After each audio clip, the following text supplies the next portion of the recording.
전 세계가 바이러스성 호흡기 질환인 코로나19 때문에 아주 촉각을 곤두세우고 있습니다.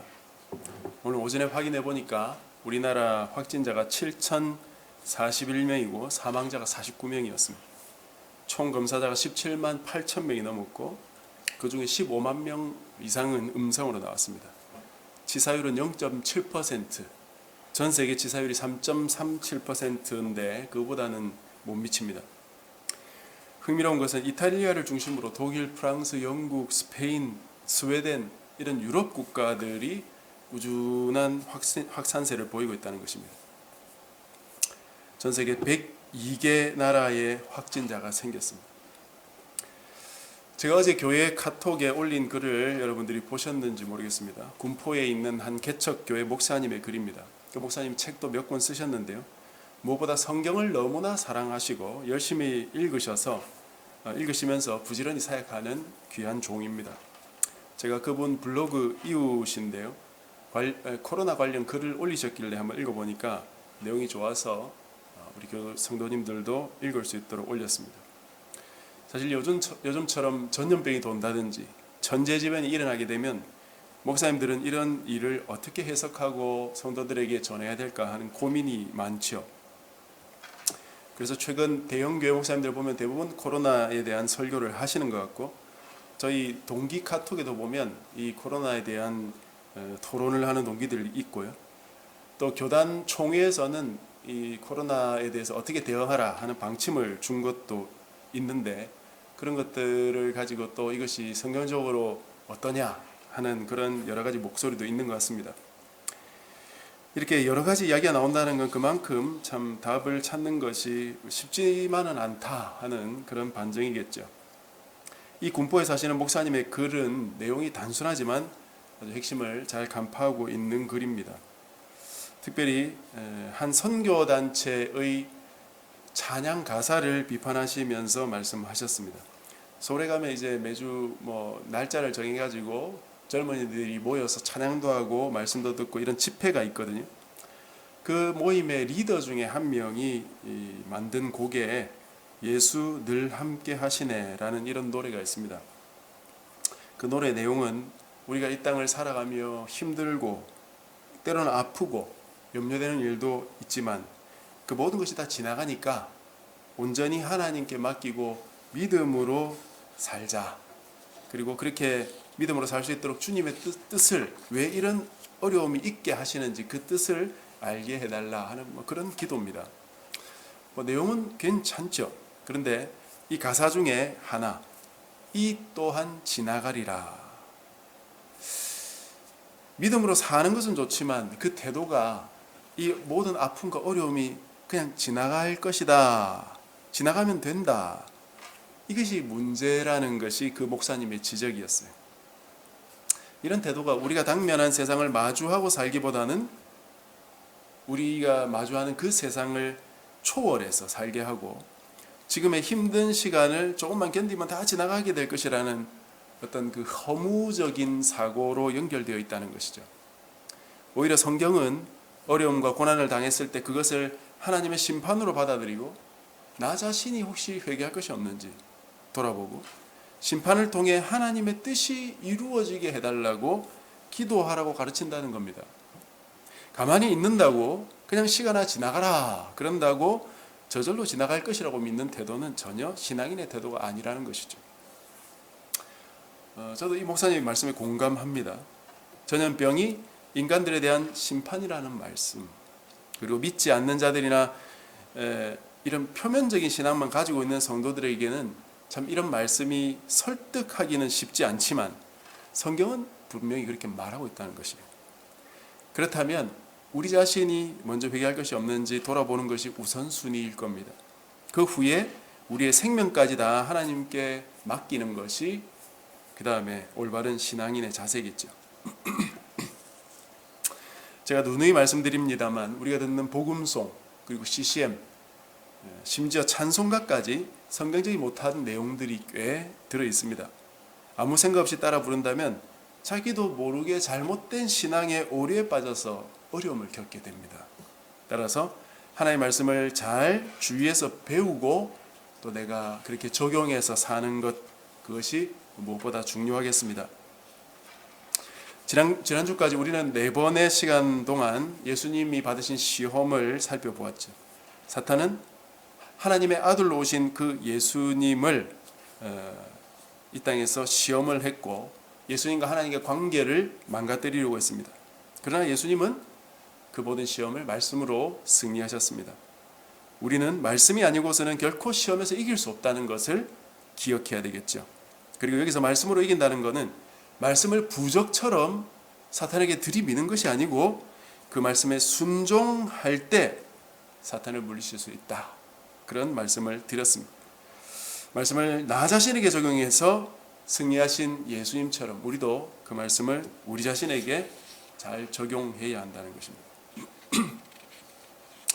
이렇게 사탄의 시험을 물리친 예수님은 이제 본격적으로 공적인 생애를 살아가기 시작하십니다. 오늘은 우리 예수님의 공적인 생애의 첫 번째 활동을 살펴보겠는데 그건 바로 5명의 제자를 부르신 사건입니다.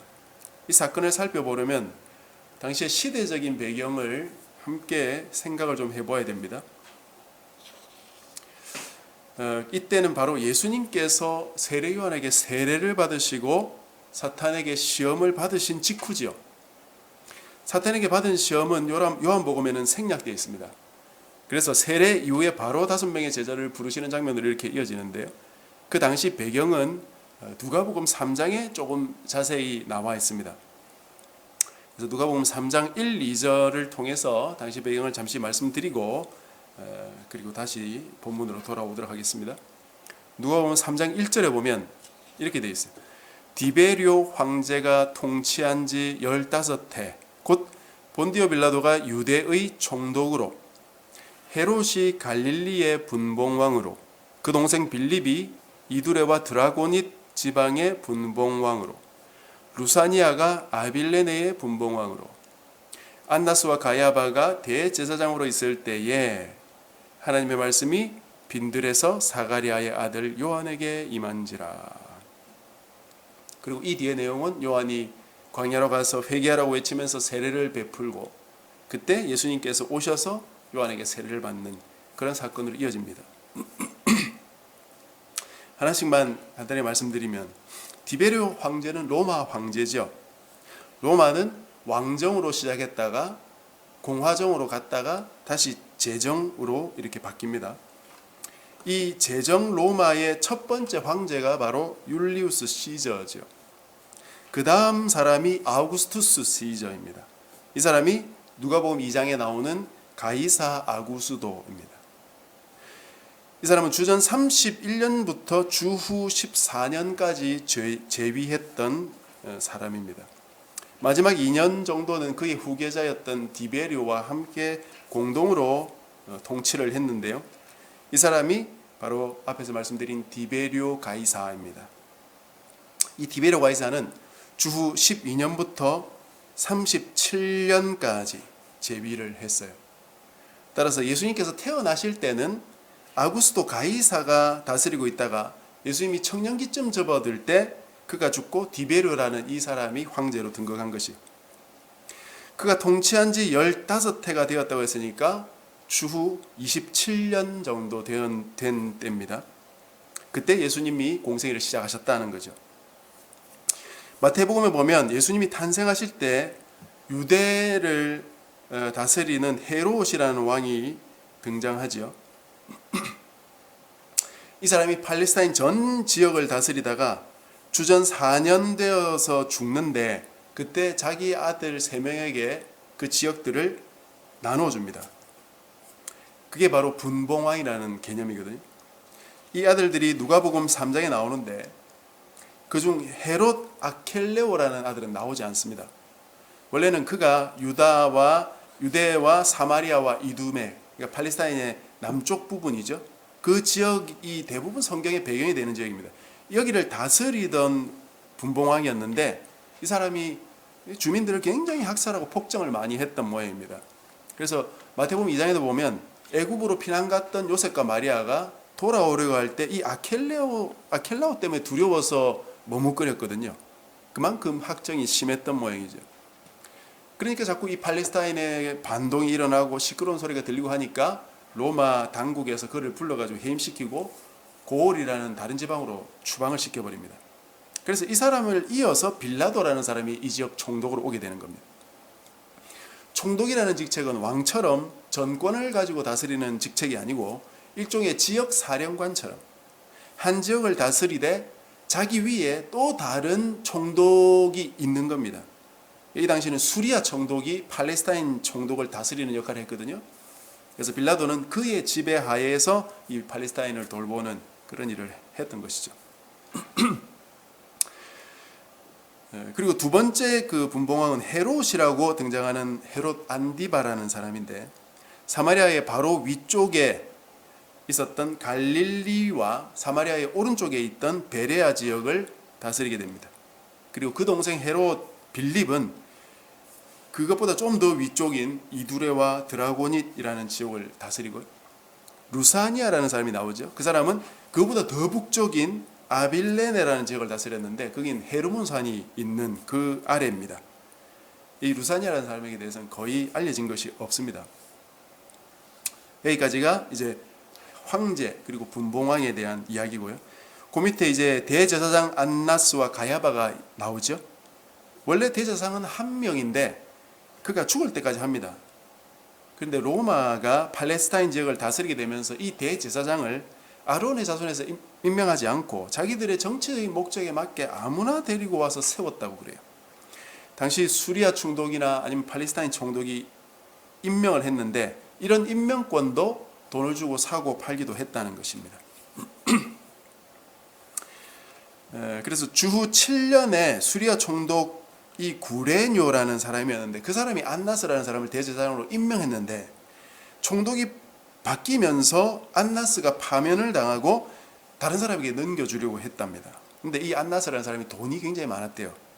그래서 자기가 파면됨에도 불구하고 돈을 써가지고 자기 자식들하고 사위들이 계속 대제사장을 할 수 있도록 뒤에서 계속 힘을 행사했다는 것입니다.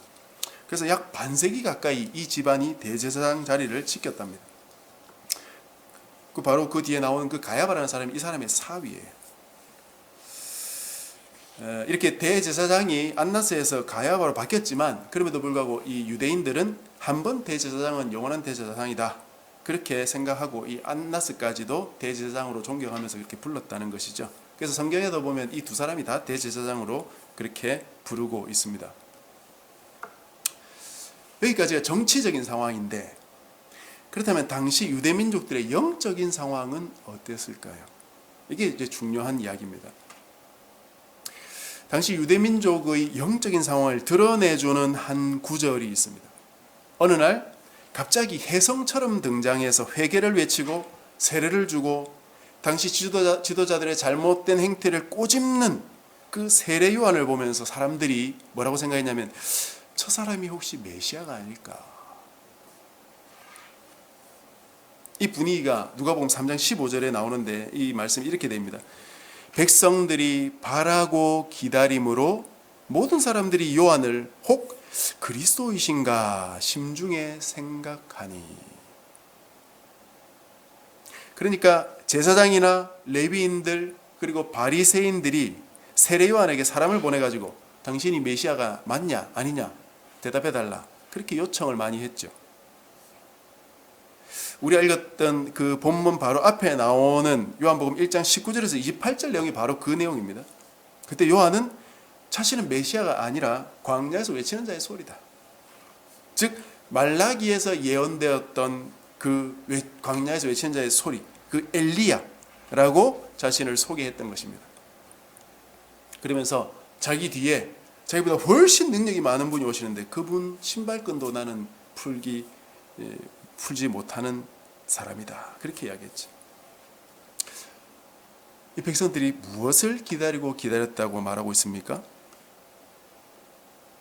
메시아를 기다렸어요. 그건 무슨 뜻이겠어요? 그만큼 백성들의 삶이 힘들었다는 것을 말하는 것입니다. 사실 사람들이 힘들지 않으면 하나님을 찾지 않죠. 등 따시고 배부르면 하나님 찾지 않습니다. 부족한 게 없는데 하나님을 누가 찾습니까? 우리가 3주 전에 예수님 받으신 시험 중 첫 번째 시험, 돌로 떡을 만들어 보라 하는 그 시험에서 신명기 8장 말씀을 인용하면서 예수님이 사탄을 물리친 걸 보았죠. 잠시만 그 말씀으로 돌아가 보도록 하겠습니다. 제가 읽어드릴게요. 내 하나님 여호와께서 이 40년 동안 내게 광야길을 걷게 하신 것을 기억하라. 이는 너를 낮추시며 너를 시험하사 내 마음이 어떠한지 그 명령을 지키는지 지키지 않는지 알려 하심이라. 너를 낮추시며 너를 줄이게 하시며 또 너도 알지 못하며 내 조상들도 알지 못하던 만나를 내게 먹이신 것은 사람이 떡으로만 사는 것이 아니요 여호와의 입에서 나오는 모든 말씀으로 사는 줄을 내가 알게 하려 하심이니라. 하나님께서 광야에서 너를 낮추셔서 만나를 먹이시고 메추라기를 먹이셨다. 그건 사람이 하나님 말씀으로 산다는 것을 가르쳐주기 위함이다. 그러면서 이어서 하는 이야기가 이런 이야기였어요. 이제 너희들이 가나안으로 들어가게 될 것인데 가나안은 너무나도 아름다운 땅이고 그곳은 곳곳에 시내와 분천이 흐르고 샘도 흐르고 밀과 보리 또 포도, 무화과, 석류, 감람나무, 꿀 이런 것들의 소산지다. 그 땅에 들어가면 아무런 불편이 없을 것이고 모자란 것도 없고 정말 잘 먹고 잘 살게 될 것이다 하면서 그 뒤에 앞에서 주었던 그 주의와 정반대의 주의를 주고 있습니다. 뭐라고 하냐면 그때 네가 먹어서 배부르고 아름다운 집을 짓고 거주하게 되며 또 내 소와 양이 번성하며 내 은금이 증식되며 내 소유가 다 풍부하게 될 때에 내 마음이 교만하여 내 하나님 여호와를 잊어버릴까 염려하노라. 등 따시고 배부르면 하나님 잊어버릴까 조심해야 되는 것입니다. 이어서 이렇게 말합니다. 네가 마음에 이르기를 내 능력과 내 손의 힘으로 내가 이 재물을 얻었다 말할 것이라. 내 하나님의 여호와를 기억하라. 그가 내게 재물 얻을 능력을 주셨습니다. 등 따시고 배부르다고 그거 내가 얻은 거 아니다 하는 것입니다. 내가 얻은 것이라고 착각하면 안 됩니다. 하나님은 이런 것을 미리 아시고 모세를 통해 경고하셨는데 경고하셨음에도 불구하고 이 경고가 먹혀들지 않았어요. 이스라엘 민족은 가나안에 들어가서 잘 살면서 우상 숭배하고 잘 살면서 하나님 원치 않는 악행을 저지르고 그래가지고 하나님께 심판받고 그래서 힘들어서 또 하나님 도와달라고 은혜 베풀어 달라고 용서해달라고 그러면 하나님이 또 사사도 보내고 왕도 보내고 선지자도 보내고 이렇게 해서 또 정신 차리게 하시고 또 복을 주시고 등 따시고 배부르면 또 그렇게 잘못된 일을 하고 이런 쳇바퀴 도는 신앙생활을 했던 것이 사실은 유대 백성들입니다. 그러니까 하나님께서 그럴 때 아주 깊은 고난에 이들을 빠뜨리신 거예요. 구원도 하지 않고 오랫동안 그 백성들을 그냥 내버려 두시는 것입니다.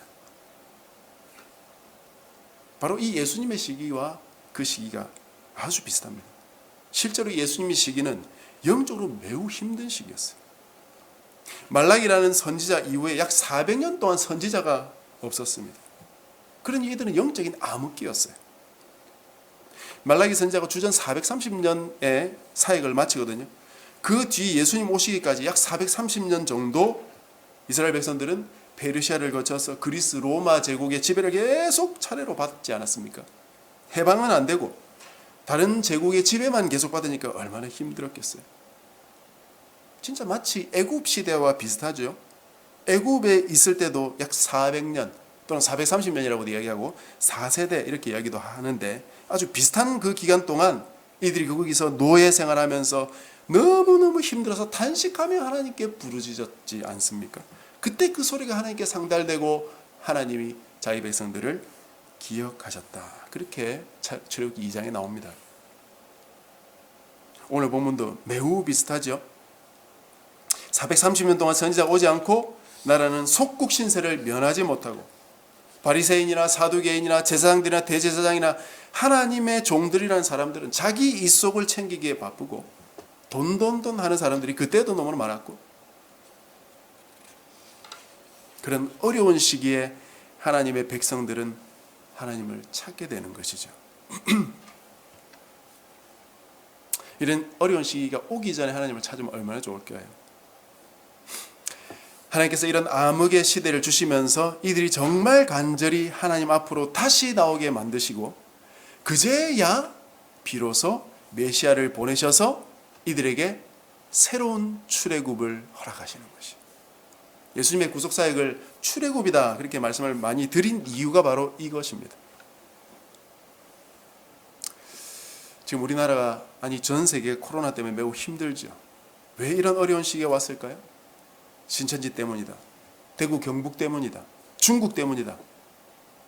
다른 누군가에게 책임을 물리기 전에 나 자신이 하나님께 회개할 것이 없는지 살펴봐야 마땅하겠죠.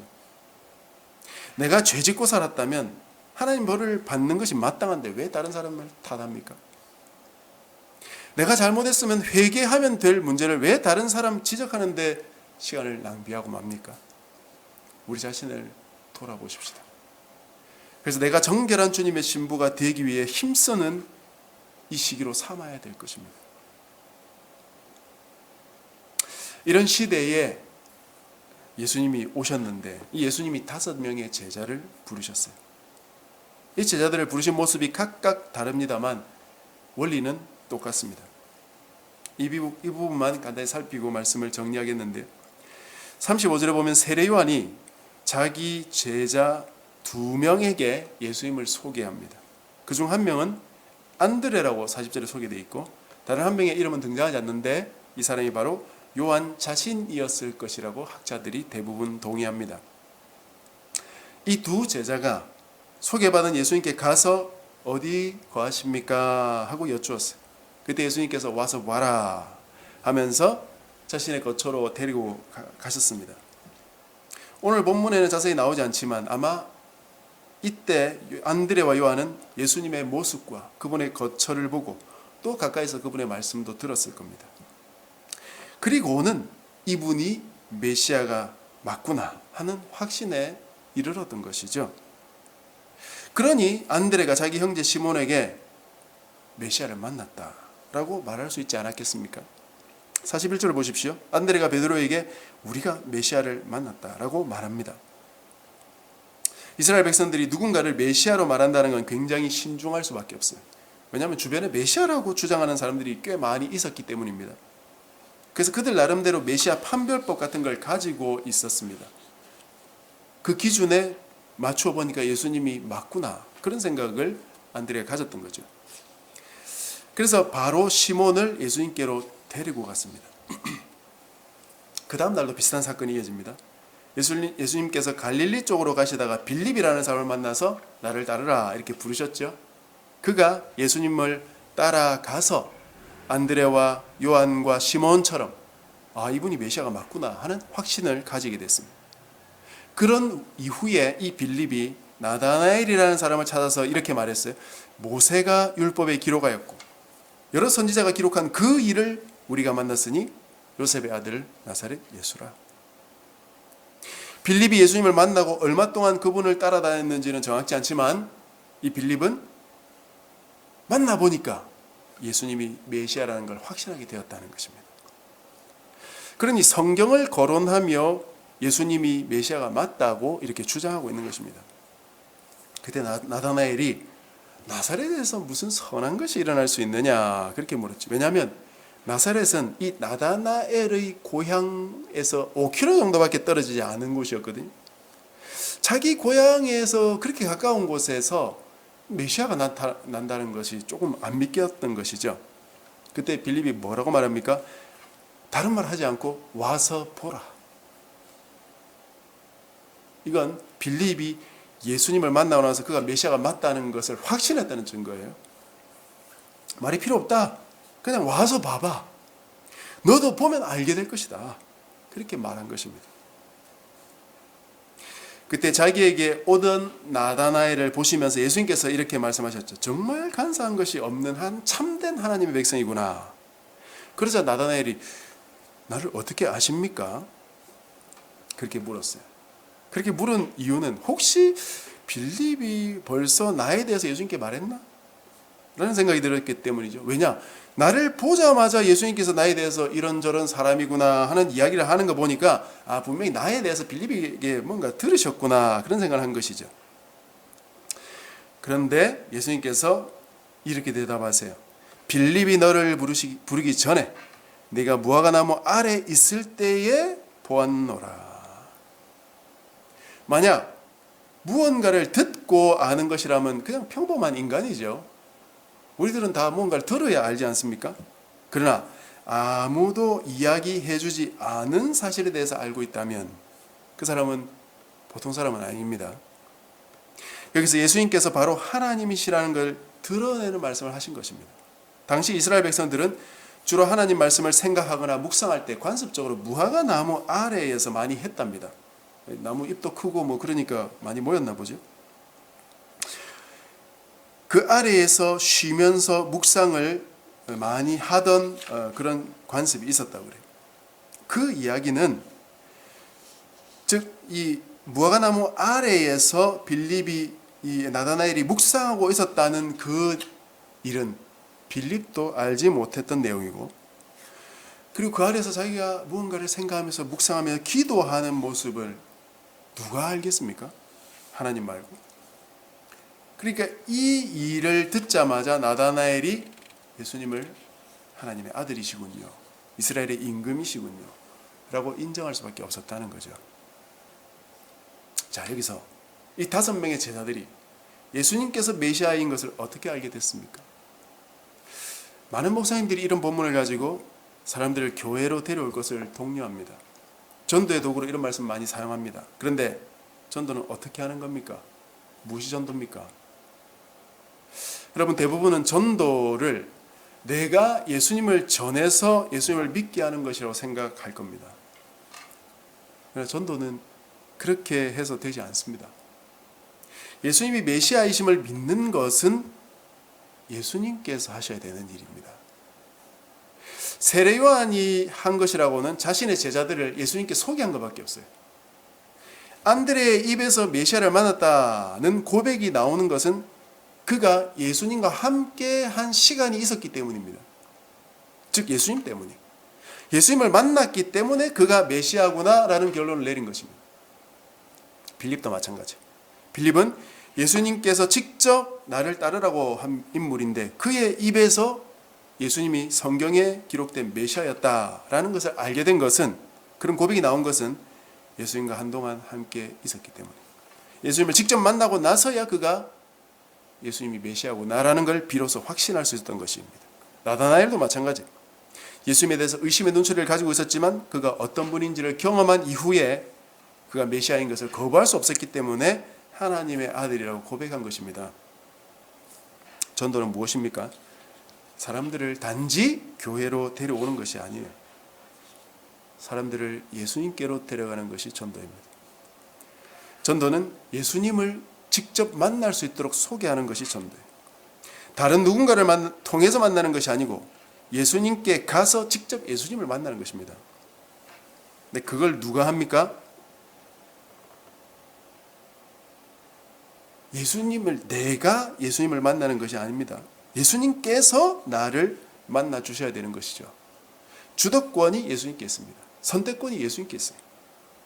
그분을 만나기 위해 우리가 해야 될 일이 있다면 그분 앞에 무릎 꿇는 일밖에 없죠. 단순히 나아가서 그분의 이름을 부르고 그분을 높이고 그분을 예배하고 그분의 말씀에 귀 기울이는 것, 그것만이 주님을 만날 수 있는 유일한 방법입니다. 그것을 위해서 말씀을 주신 것입니다. 말씀 앞에 나아가야 하나님을 만날 수 있는 것입니다.